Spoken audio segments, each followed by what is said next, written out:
What is Slurms Mackenzie's catch? Wait, what was it? I was right. Slurms Mackenzie, I don't know if you guys know, is the Slurm mascot from Futurama. Well, what a hilarious introduction.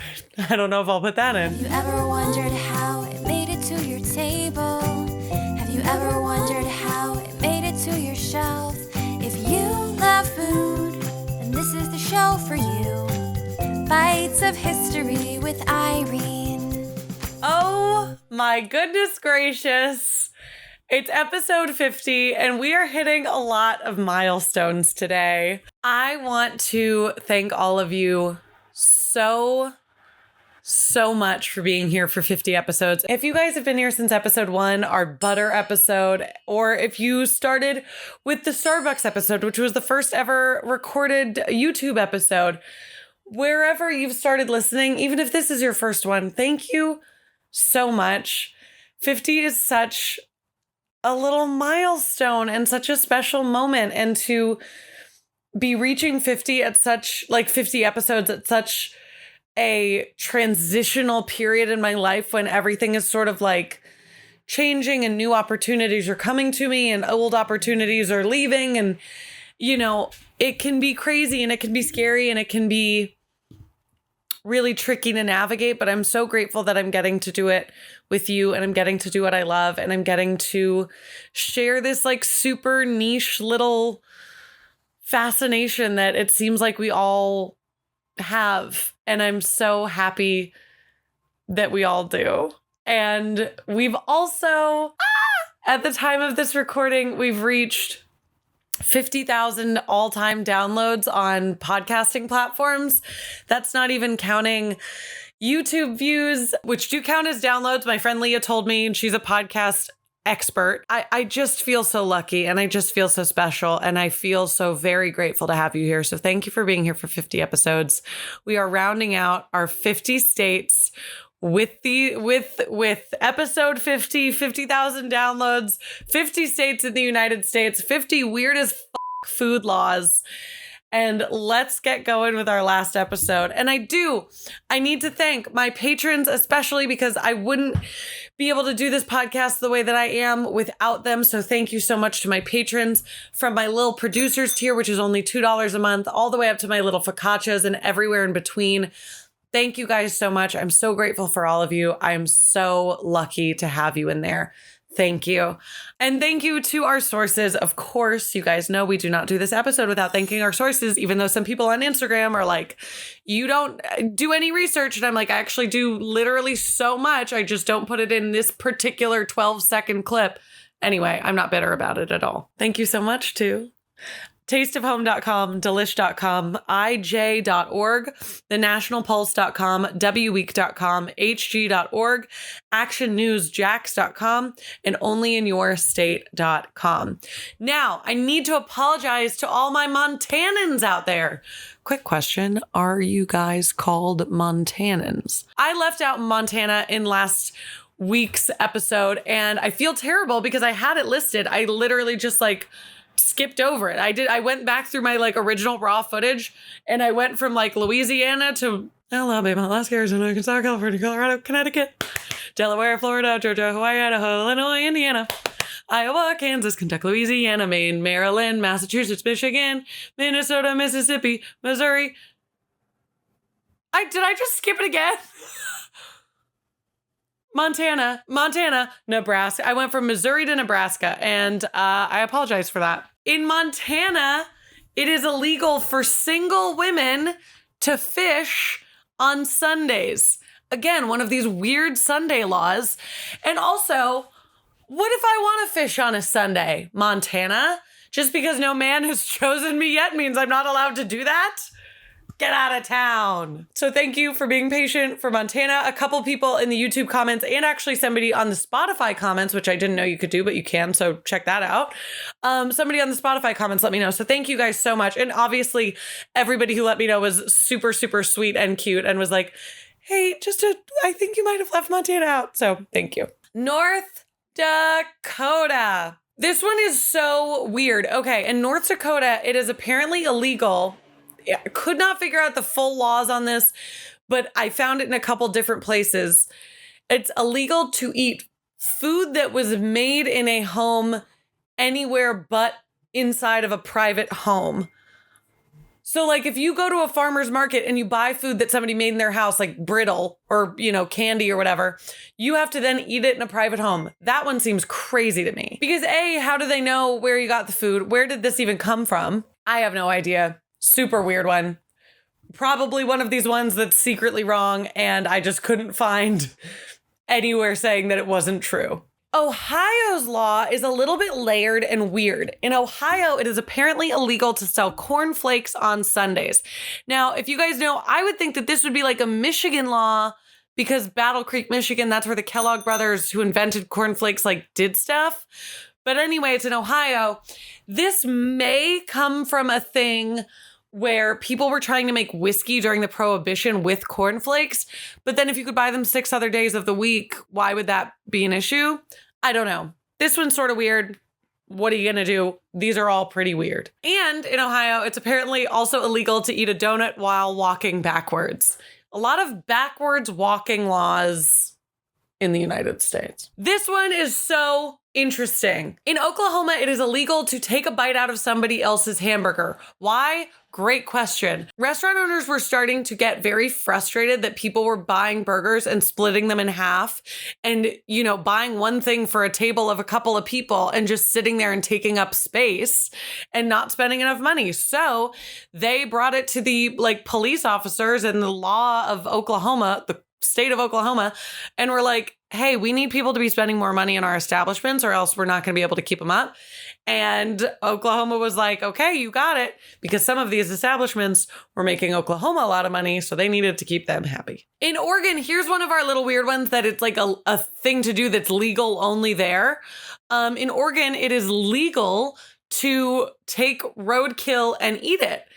And there's a couple of stipulations, though. You have to take the whole thing off the road and you have to clean the area. So if you're taking this, free piece of roadkill, you have to make sure it's neat and tidy afterwards. And you cannot you cannot resell it. So you can't get a roadkill deer and then sell the venison. And it also has to be for human consumption. So it has to be for people in your own household. You cannot be making dog food with it. You can't be doing stuff like that, like commercially. Okay, Pennsylvania has so many weird ones that I simply couldn't figure out. One of them is that you're not allowed to sleep on top of a refrigerator in Pennsylvania. It might be because a lot of people in Pennsylvania, I guess, have outdoor refrigerators, kind of like the low boys, these outdoor freezer things. And so maybe people were sleeping on, maybe people who didn't live at those places were sleeping on them. And everyone was getting very frustrated with it. That one's weird. I agree. They also have the backwards eating peanuts at a concert one like New York. We got to figure out some of these laws, my friends. And I know that was sort of my job with this, but some of them it's impossible to learn where they're coming from or why they're still laws. But I'm still loving every second of it. I hope you are too. Here is another one. Much like Connecticut, in Rhode Island, it is illegal to collect raw seaweed from the beaches. Rhode Island only has so many miles of coastline and they have to protect it really, really stringently. However, if you are a Rhode Island resident, if you live in Rhode Island, it is not illegal. So you can't be coming from Vermont and taking all that sweet, sweet Rhode Island seaweed. In South Carolina, it is illegal to eat watermelon at the Magnolia Street Cemetery. And it's not the same reason as Indiana. It's not because the Rhines cut up the garbage bags and leave garbage everywhere. This reason is because the seeds from the watermelon will go into the ground and sometimes they sprout and then they uproot grave sites. You can't have that happening. That's a good rule for most cemeteries. South Dakota has a very, very specific one. We mentioned this in one of the are those the same word? Former. We mentioned this in one of the earlier state episodes, but it is also illegal to fall asleep in large areas of food preparation in South Dakota. The cheese factories in particular are mentioned a lot, so you cannot be falling asleep anywhere where there is a large amount of food prep being done. In Tennessee, it is illegal to fish with anything except a rod and reel. This includes your hands or a lasso. You cannot use either of those things to fish in Tennessee. Texas is one that is close to my heart because my mommy lives in Texas and I love a lot of things about Texas. Some things I don't love as much. I love a lot of things about Texas. So we've got a couple for Texas. In Texas, it is illegal to milk another person's cow.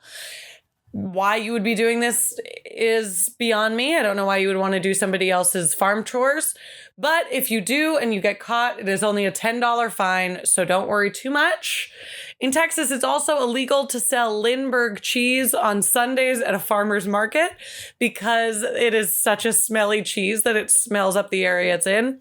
And for quite some time, the Encyclopedia Britannica was banned in Texas because there was a formula for making beer in it. Isn't that interesting? In Utah, it is illegal to sell alcohol during a statewide emergency.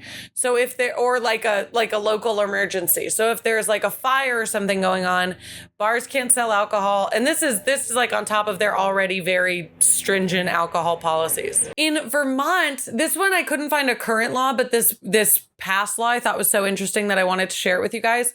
In Vermont, another very butter loyal state, which I really respect and love, it used to be illegal to sell anything with margarine in it or sell margarine if it wasn't very clear that it was margarine. So they used to have to dye their margarine weird colors like pink and green so that they could help support their local butter industry, which I love. In Hampton Roads, Virginia, it is illegal to trick or treat over the age of 14. I would have been arrested so quick every year up until I was like 18 years old.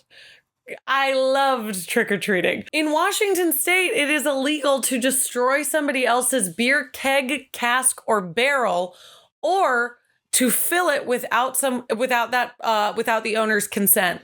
So this definitely makes sense. I guess it's like destruction of property, and if you don't have someone's consent to fill their beer barrel, I guess you can't do that either.